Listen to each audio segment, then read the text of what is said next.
जय हिंद दोस्तों, वंदे मातरम। टीकेटी रिएक्शन में आप सभी का फिर से एक बार स्वागत है। आज हमें एक और वीडियो लेकर आए हैं मेजरली राइट की। आप सभी को पता है कि मालदीव के जो प्रेसिडेंट बने हैं मुइज़ू अंकल, वो कुछ ज़्यादा ही उछल कूद कर रहे थे, हिंदुस्तान के बारे में बहुत सारे बयान दे रहे थे और बोल रहे थे एंटी इंडिया बातें कर रहे थे। तो अभी उनकी वीडियो निकल के आई है सामने, उनके संसद की वीडियो निकल के आई है सामने। उसमें उनके साथ थोड़ी कुटाई पुटाई हो गई है, तो चलिए देख लेते हैं क्या बात है। आपको टाइटल में जरूर बता देता हूँ। मालदीव में बगावत, मुइज़ू की कुर्सी हिली, चीन के चमचे की लग गई बाट। तो चलिए देख लेते हैं, जो माहौल बना है उसको पूरा करते हैं। जय हिंद दोस्तों, मैं हूं मेजर गौरवारी और आप देख रहे हैं मेजरली राइट। दोस्तों, मालदीव्स डेमोक्रेटिक पार्टी और द डेमोक्रेट्स, ये दो पार्टियां हैं मालदीव्स में, ऑपोजिशन में हैं। और आपको पता है कि मोहम्मद मुइज़ू वहां का प्रेसिडेंट है, वो एक अलग पार्टी का है। तो दोस्तों, ये जो मालदीव्स डेमोक्रेटिक पार्टी है और जो डेमोक्रेट्स हैं, ये पीछे पड़ गए हैं मुइज़ू के। ये कह रहे हैं कि यार, तुमने जो भारत के खिलाफ एक्शन लिया वो तो लिया, पर क्या तुमने ये एक्शन लेने के पहले तुमने रिपरकशन सोचे? क्या तुमने इतिहास के बारे में सोचा? क्या तुमने वर्तमान के बारे में सोचा? क्या तुमने भविष्य के बारे में सोचा? मुंह फाड़ना बहुत आसान है। यही कह रहे हैं ये लोग, यही कह रहे हैं ये लोग। और ये लोग लगातार दर लगातार रोज बोल रहे हैं। और मालदीव्स की पार्लियामेंट में, माले जो उनकी कैपिटल सिटी है, उसके पार्लियामेंट में बोल रहे हैं कि यार सुनो, तुमने ठीक है, तुमने बोल दिया इंडिया आउट, तुमने बोल दिया, क्या तुमने इसके रिपरकशन सोचे? क्या तुमने एक मिनट के लिए सोचा कि अगर भारत बाहर चला गया है तो होगा क्या? अच्छा, हाल ही में आपको पता है, एक लड़का था, बहुत छोटा बच्चा था, वो उसकी डेथ हो गई। वो था बहुत बीमार, उसके माँ बाप लगातार कॉल कर रहे थे, हमने कवर भी करा है इसको। उसके माँ बाप लगातार कॉल कर रहे थे, कह रहे थे भाई हमारे बच्चे की जान बचा लो। जो भारत के हेलीकॉप्टर और भारत का जो डॉर्नियर एयरक्राफ्ट है, ये जो हल्ला नहीं करते कि भारत के इतने फौजी हैं और भारत के इतने फौजी वहां पे अपने फौजी निकाल, वो फौजी काहे के लिए हैं भाई? वो तुम्हें लड़ाई थोड़ा ना सिखा रहे हैं या तुमसे लड़ थोड़ा ना रहे हैं। वो फौजी तुम्हारे बच्चों को अस्पताल ले जाने के लिए वहां पे हैं। भारतीय वायुसेना, भारतीय नौसेना, जो भी वहां पे एलिमेंट्स हैं, वो क्यों हैं वहां पे? क्यों, तो समझिए कि उनका कारण क्या है। उनका कारण यही है कि कल मालदीव्स का कोई बुजुर्ग, कोई बच्चा, कोई औरत अगर बीमार हो तो उसको अस्पताल पहुंचाएं, क्योंकि टापू बने वहां पे, आइलैंड्स हैं, वहां पे कई 100 आइलैंड्स हैं, नहीं जा। देखिए, मालदीव की जनसंख्या 5 लाख की तो कुल जनसंख्या है, उसमें भी ये जो मुइज़ू अंकल हैं, इन्होंने मना कर दिया कि इंडिया की मदद नहीं लेनी है, तो 14 साल के बच्चे की डेथ हो गई। देखिए, वैसे भी मालदीव जो है 5 लाख की जनसंख्या और बहुत छोटे छोटे टापू हैं। कहीं पे 200 लोग हैं, कहीं पे 100 लोग हैं, कहीं पे कुछ हैं। माले जो है वहाँ पे 1 से 1.5 लाख लोग रहते हैं, बाकी छोटे छोटे टापू पे रहते हैं। तो इनको मेडिकल सुविधा चाहिए होती, तो जो भारत के जो हेलीकॉप्टर वगैरह हैं वो काफ़ी ज़्यादा मदद करते हैं इन सब चीज़ों में। किसी हॉस्पिटल में जाना है, हिंदुस्तान वीज़ा आसानी से मिल जाता है। लेकिन जो मुइज़ू अंकल हैं, उन्होंने काफ़ी ज़्यादा प्रॉब्लम क्रिएट कर दी, तो उस बच्चे की डेथ हो गई, तो काफ़ी ज़्यादा नुकसान हुआ है उसकी फैमिली का। लेकिन इन्होंने भारत एंटी इंडिया के चांस लेने के चक्कर में, एंटी इंडिया करने के चक्कर में, अपने लोगों को दिखाने के चक्कर में कि हम यूज़ नहीं करेंगे, उस बच्चे की डेथ को भी सहन कर लिया। लेकिन ऐसा नहीं होना चाहिए था। देखिए, अगर हेलीकॉप्टर वगैरह का यूज करते तो उस बच्चे की डेथ नहीं होती। ये बात मुइज़ू अंकल नहीं समझ पा रहे हैं। आप कैसे जाओगे? रोड तो है नहीं ऐसे कि आपने एक आइलैंड से दूसरे रोड से चले गए।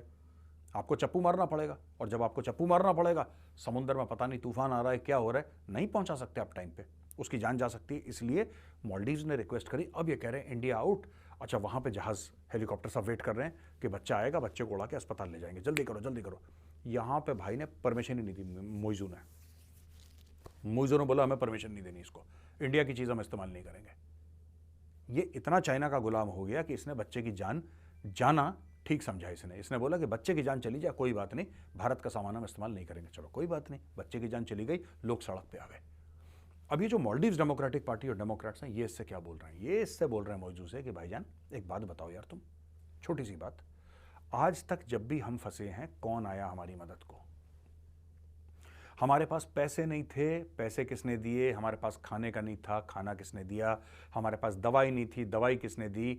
हमारे पास एक जमाना ऐसा था कि मालदीव्स के पास पीने का पानी खत्म हो गया था, हमें पीने का पानी किसने दिया? सबसे ज्यादा टूरिस्ट भेज के हमारी इकोनॉमी कौन सपोर्ट करता है? इंडिया। जो आपका सबसे अच्छा साथी है, जो आपका सबसे अच्छा दोस्त है, राइट, आपने उसको आइसोलेट कर दिया, आपने उसको बोला कि आपकी जरूरत ही नहीं है। और ये लोग कह रहे हैं कि यार ऐसी एहसान फरामोशी, ये कहां का लॉजिक है यार?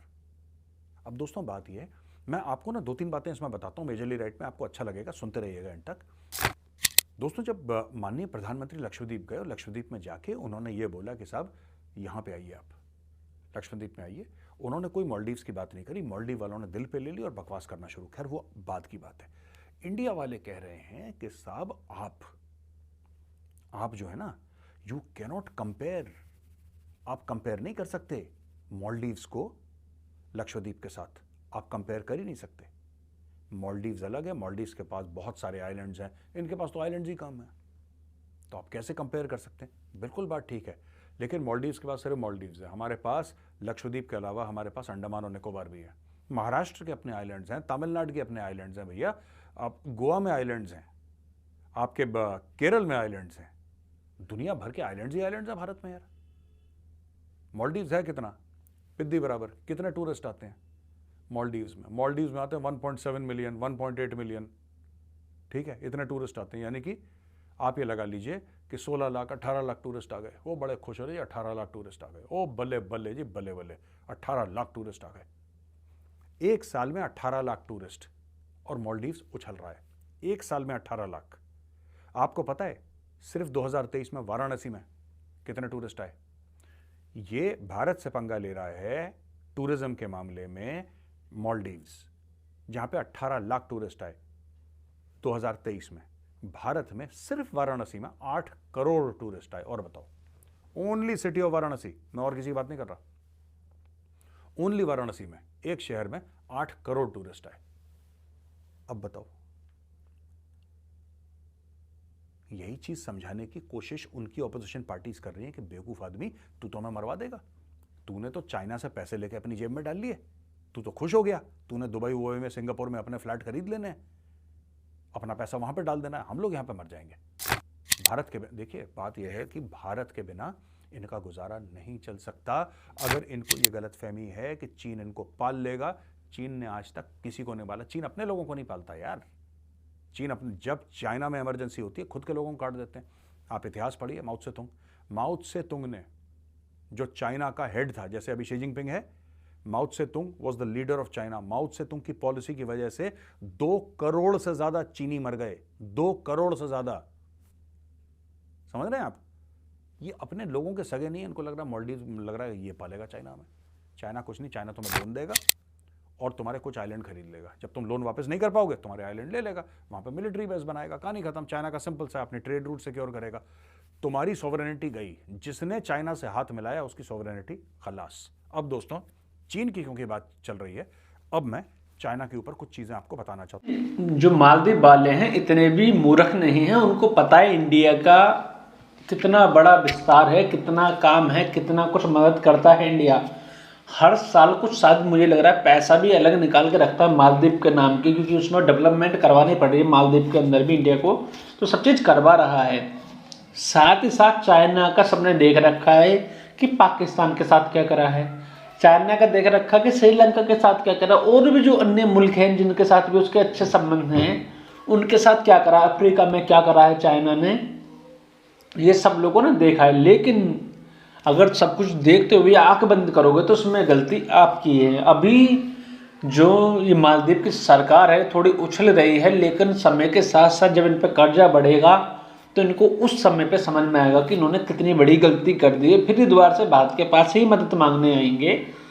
इसीलिए ये सारा ड्रामा चल रहा है, और चाइना की तो वैसे भी हालत ख़राब होने वाली है, आने वाले समय में और ज़्यादा इकोनॉमिक लॉस होने ही वाला है उसको, इस बात का तो आप लोग ध्यान रखिए। तो बड़ी इंटरेस्टिंग है, जब ये प्राण प्रतिष्ठा हो रही थी तो पाकिस्तान की ना छाती पे सांप लौट रहे थे और पूरी इस्लामी दुनिया की छाती पे सांप लौट रहे थे। लेकिन ये देखिए चाइना जो कर रहा है, ये ह्यूमन राइट्स वॉच है, ह्यूमन राइट्स वॉच बड़ी एक इंपॉर्टेंट ऑर्गेनाइजेशन है, उसने बताया है, ये 22 नवंबर 2023 बीबीसी ने कवर करा, और 2023 के रिकॉर्ड बता रहा हूं मैं आपको, क्योंकि 2024 की जनवरी चल रही है, रिकॉर्ड जो है 2023 में ये बताया है कि निंगशिया एक जगह है चाइना में, right, Ningxia, I hope I am pronouncing it correct, इसकी स्पेलिंग है NINGXIA, वहां पे 1300 मस्जिद, 1300 मस्जिद बंद कर दिए, या उनको रिपर्पस कर दिया। रिपर्पस मतलब कल से ये मस्जिद नहीं है, लाइब्रेरी होगी। ये ह्यूमन राइट्स वॉच कह रहा है, गौरव आर्या नहीं कह रहा, ये इंडिया नहीं कह रहा, ये ह्यूमन राइट्स वॉच कह रहा है। 1300 मस्जिद एक शहर में उन्होंने खत्म कर दिया। और ये सिर्फ दोस्तों एक शहर की स्टोरी है जिसमें 1300 मस्जिद बंद कर दिया। पूरे एरिया में कितने इन्होंने मस्जिद बंद करे होंगे। और मैं ज़्यादा चाइना क्या कर रहा है मैं उसमें जाना नहीं चाहता। ये ह्यूमन राइट्स वॉच की रिपोर्ट है, मैंने आपके सामने ले आया है, बीबीसी ने इसको कवर करा। मैं सिर्फ एक बात पूछना चाहता हूं, एक यहां पे मंदिर है 1000 साल से पुराना, उसको तोड़ के बाबर का एक सेनापति आता है और यहां पे बाबरी मस्जिद बनाता है। वो था वो मंदिर, उसके ऊपर मस्जिद बनाया, जिसको तोड़ के फिर मंदिर, एक आलीशान, एक शानदार प्रभु श्री राम का एक मंदिर वहां पे बना। उसमें बड़ा ओआईसी के दिल में खुजली हो रही है, ये हो गया, ये हो गया, ये हो गया, अरे हम तो मर गए, हम तो जी मर गए, हम तो ऐसा हो गया, हम तो ऐसा। ओआईसी के एक मेंबर ने बोला कि हमें सबूत मिले हैं, ह्यूमन राइट्स वॉच की पूरी रिपोर्ट आई है, इसका फुटेज अवेलेबल है, फुटेज एक्चुअली वीडियोस अवेलेबल हैं, सब कुछ है, इंटरनेट पे आप जाइए, भरा पड़ा है। मस्जिद के मस्जिद तोड़ दिए, एक शहर से 1300 मस्जिद साफ कर दिए, एक शहर से 1300 मस्जिद साफ कर दिए। किसी ने चूं तक करी नहीं, क्यों? क्योंकि इनका बाप है चाइना। चाइना अप्रिशिएट नहीं करता। आपने मुंह खोल दिया चीन के खिलाफ और आपने बकवास कर दी क्योंकि आपको लगा कि फ्रीडम ऑफ एक्सप्रेशन है। चाइनीज कहता तुम्हारा दिमाग खराब है, दिमाग चल बैठा है, चाइना में कोई फ्रीडम ऑफ एक्सप्रेशन नहीं है भाई। हमारे खिलाफ बोलोगे हम तुम्हारे खिलाफ कार्रवाई करेंगे, मुंह बंद रखो, चुपचाप मुंह बंद रखो। तो पूरा आलम इस्लाम चुप है, ठीक है। हिंदुओं के आपने मंदिर तोड़े पाकिस्तान में, वो एक अलग बात है, वो एक अलग बात है। आप कहते हैं ना काफिर हैं, ये हैं, वो हैं, डन, ओके, वो हम बाद में सॉर्ट आउट कर लेंगे आपके साथ, ठीक है ना। चाइना दोस्त है हमारा, ये है, वो है, शहद से मीठा, पता नहीं किससे कड़वा, किससे ज़्यादा मिर्ची, पता नहीं क्या क्या बोलते हैं लोग पाकिस्तानी। एक शहर में 1300 मस्जिद तोड़े एक पाकिस्तानी ने। आप किसी पाकिस्तानी से पूछ लो, सारे के सारे पता है क्या बोलेंगे? सारे के सारे पाकिस्तानी सिर्फ एक बात बोलेंगे, नहीं ये सब तो ऐसी प्रोपेगेंडा है, नहीं ये सब तो ऐसी साजिश है जी, चाइना ने, मैं ऐसा कुछ नहीं है, मैं तो गया हूँ चाइना कई बार और मैंने देखा है वहाँ पे तो बड़ी इज्जत है जी मुसलमानों की। बेसिकली पाकिस्तानी की जेब में पैसे डाल दो और जो गाना गाना है, जूक बॉक्स होता है ना, जूक बॉक्स के अंदर सिक्का डालो, गाना गाता है, ये Pakistan is a juke box. आप सिक्का डालो, जो गाना चाहो वो गाना बजेगा बॉस, फरमाइश कीजिए। चलिए इसी के साथ भी ये वाली वीडियो का भी अंत होता है। और आप लोगों ने देखा कितनी सही और सेंसिबल बातें करी मेजर साहब ने, और साथ ही साथ मालदीव को सोचने की जरूरत है। चाइना तो ड्रामेबाज इंसान हो तो है ही, और साथ में साथ ओआईसी एक ऐसी संगठन है जिसका कोई मतलब नहीं है, जिसका कोई लॉजिकल काम करने की हैसियत नहीं है। दुनिया में सेकंड नंबर पर जो सबसे ज़्यादा मुसलमान हैं हिंदुस्तान के अंदर रहते हैं, और ओआईसी किस कंट्री का संगठन है? मुस्लिमों की संगठन है। तो उसमें हिंदुस्तान क्यों नहीं है? पहली बात तो ओआईसी ये जवाब दे।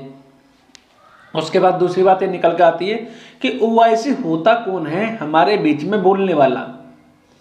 हमारे देश में ये सब कुछ चराने हुई थी, उसके बाद पूरे वर्ल्ड के सामने प्रूफ रखे गए कि यहाँ पे मंदिर था, इसको तोड़ के आतताइयों ने मस्जिद बनाई। उस मस्जिद को फिर डिमोलिश कर दिया गया, जो भी हुआ उसके साथ में। उसके बाद फिर से वहाँ पे सुप्रीम कोर्ट में कई सालों तक चर्चा चली। उसके बाद सुप्रीम कोर्ट ने बोला कि हाँ यहाँ पे मंदिर था तो मंदिर बनना चाहिए। ऐसे भी ज्ञान वापी के ऊपर भी हो रहा है, वहाँ पे तो साफ साफ दिख ही रहा है। अभी एसआई की रिपोर्ट आई है, ऐसा ही अभी मथुरा में भी होगा, और भी अन्य जगह पे निकलेंगे तो भाई बोला जाएगा, उन पे कार्रवाई भी होगी। ऐसा नहीं है कि आपने कुछ कर दिया तो उसको सुधारा नहीं जाएगा। जो गलत हुआ है उसको सही करा ही जाएगा, चाहे आज करा जाए चाहे कल करा जाए। तो इस पर रोना धोना अच्छी बात नहीं है। और बाकी हम रोने से हमें कौन सा कोई फर्क पड़ेगा। इसी के साथ इस वीडियो का अंत करते हैं। आप कमेंट करके बताइएगा। जय हिंद दोस्तों, वंदे मातरम।